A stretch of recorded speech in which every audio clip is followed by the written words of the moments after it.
Hi everybody, it's Kim from Patriot Garden, and today we're going to talk about the end of gardening season.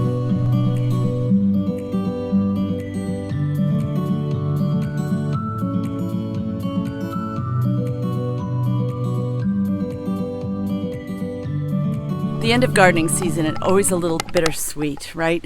It's great to see your freezer stocked with food. It's great to see cans lining your kitchen table full of the good stuff that you've grown, but then you're looking at plants that are dying and no longer producing fruit, and it's always a little bit sad. But gardeners always have another season to look forward to. So I'm looking at this as sort of an analogy of my life right now. I'm looking at the end of one thing in my life, looking forward to building a second career, and my garden is just the embodiment of that change, and so I'm going to totally embrace it and I'm going to move forward. Now, the other night we managed to get all our tomato plants out of the ground. That's just step one. I also managed to do some harvesting, which I'll talk about in a little bit. I'm going to start ordering the things I'm going to need to amend these beds once they are completely cleaned out. I'm going to be ordering large quantities of worm castings. I'm going to be ordering some kelp meal, and I'm going to be ordering some humic acid. Those are the things I'm going to use to amend my beds, and finally I'm going to cover them with a nice leaf mulch. In another video later on, as you can see, there's still so much work to do. We're not at that point yet. I'll do a video on the amounts that I'm using, how I'm calculating those amounts, and how I'm putting them on my beds, and I'll share that with you because you want your soil to be in very good condition for next year. All this hope and plan is going to have a good place to rest come spring. Now, I managed to get in some harvesting and preserving the other night. When I was cleaning out the beds, I also took down the last of the basil. That was a little sad to take that out. We also got bok choy and Swiss chard. I picked some tomatoes. I found out that in the hoop house was a treasure trove of jalapeno peppers, and there's some cayenne coming. So if I can keep that hoop house warm during the day so it can retain some of that warmth at night, I think we're only supposed to go down to the 50s or the 40s in the next week. I might be able to actually get those cayenne peppers nice and red and ready to be dried. I also picked some green peppers, and I picked some friars, and I also picked the last of the carrots. Let me show you my in-ground bed where I usually put the cold frames. These two beds right here are usually cold frame beds in the middle, and I have left my carrots to grow and mature in this one bed and then pick carrots during the winter. But since we're switching up our cold frame idea, we're actually going to put a cold frame in the new hoop house. I didn't actually plant carrots to overwinter. None of that stuff added up to enough to actually fire up the canner, so I opted for freezing. So I just want to go over some basic rules for freezing should you be picking bits and pieces out of the garden and you just want to get every last drop put away.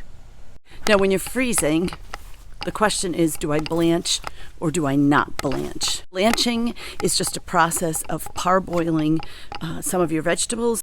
Blanching stops an enzyme that's in your food. Some people say that when you freeze food straight out of the garden and you don't kill that enzyme, you don't stop that enzyme, that it's going to affect not only the texture but possibly the flavor. Now, I found that occurs in things like Swiss chard and bok choy and carrots, but I've never found that really occurs with peppers, and I've not found that really occurs with tomatoes.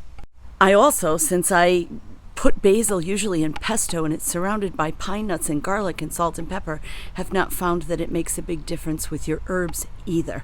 So those are things that I don't blanch, but I did take the time to blanch my bok choy the other night for 2 minutes. I did a rough chop, blanched it for 2 minutes, and immediately plunged it into some very cold water to stop the cooking process so they weren't too mushy. I also did that with my Swiss chard. I also blanched the carrots. I chopped those into pieces that I would want in a batch of chicken soup, and I blanched them for 2 minutes. They got a little softer than I wanted, but then again, they're going into chicken soup. So, or if I had more quantity of those, I might make a carrot soup out of those. So the mushiness of them wouldn't be a problem. I didn't, however, blanch my basil. I simply took the leaves off, washed them, dried them, pat them dry with a paper towel, and froze those. And I also did the same with my peppers, my jalapenos and my green friars, and the one California Wonder pepper that I found in the hoop house. I just rough chopped those. Those will go in salsas or 7-layer dips or into chilies. And again, you're not going to notice if there's a nuance of a change of flavor because you didn't blanch them. They really do well just garden to freezer. The next question for freezing is your portions. When I'm doing things like for a baking recipe, when I'm pureeing pumpkin for a baking recipe, it makes sense to freeze it in portions of 2 cups because most pumpkin recipes that I use come in portions of 2 cups. So that makes it easy. I cook and puree all my pumpkin and then I'll freeze it in quart-size bags, 2 cups to a bag. When it comes to greens or carrots, I just think about how much that I would put in one batch of soup. It's kind of eyeballing it. I don't really measure it, but I managed to get 3 bags of greens, actually 5 bags of greens between the Swiss chard and the bok choy, which didn't look like a lot when I pulled it out of the garden, but it managed to not cook down so small that I ended up with these little tiny portions. So that's really 5 batches of soup right there. The third thing you want to think about when freezing your food is a flash freeze. I do that with things like strawberries. I do it with eggs. I will portion out the eggs. I use a muffin tin for that. I can show you that in another video of how to preserve your eggs for the winter. My girls haven't quite slowed down this year, so I'm not panicking about that, but I did manage to get a few dozen eggs frozen for baking projects in the winter. So I'll put my strawberries or my berries, blueberries, or my eggs in some kind of container that freezes them fast, separate, like 1 layer on a baking sheet, or whisk your eggs and put them into a muffin tin so that they freeze separately. Then you can put them into a larger bag. That makes it possible for you to just reach in and take what you need. If you put them all in one big bag to freeze together, you're going to end up with a lump. And then the last thing is this: as you are adding things to your freezer, you don't want to lower the temperature in your freezer too much. So when you package something to be frozen, you package it in a way where it will freeze the fastest. You don't want to put something warm or room temperature in the freezer that's a big mass of things, because it's going to affect the temperature, and you've already got stuff in there you want to stay frozen. So I'll put things in as flat a layer as I can. That also helps with stacking. I mean, that just is going to help you to stack things up in your freezer for fitting more and more stuff in there.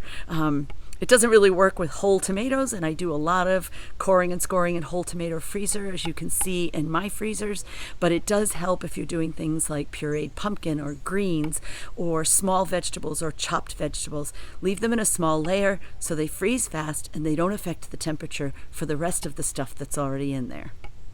Now, some of you may have gone into a grocery store lately and you can see that things are not looking like they normally do. So I did something that I don't normally do, and that is do a massive haul of spices and seasonings. I also doubled what I would normally keep for flours and sugars so that I can bake breakfasts and I can make homemade bread. I also am gathering paper goods as I go along and making sure I have enough of those. My little homestead here is not my full-time job. That not only makes my day-to-day life easier, but it also ensures that if something did happen and I needed something and went to a grocery store and the shelves were empty, that I could actually make a meal and feed my family. It might be a good idea for you to also think like that. I certainly don't want to scare anybody, but it's looking like we could come into some tricky times. I won't say difficult times, I'll say tricky times, getting things that we need. So apportion a bit of your budget to thinking ahead. Winter's only a few months long, so if you can do a little math and do a little planning and get to the store and make sure that you have what you need on hand, if at the very least it makes your life easier, that'll be great. And if the worst should occur and you actually need those things, you'll have them on hand. Okay, everybody, so that's it for today. This was a quick video on how to freeze and put away your food, even in small batches. So go ahead and use any of those ideas that made sense for you. Don't forget to subscribe and share my videos with anybody who's a new gardener or dealing with fall harvests and preserving for the first time. And we'll see you in the next video. Happy gardening, everybody.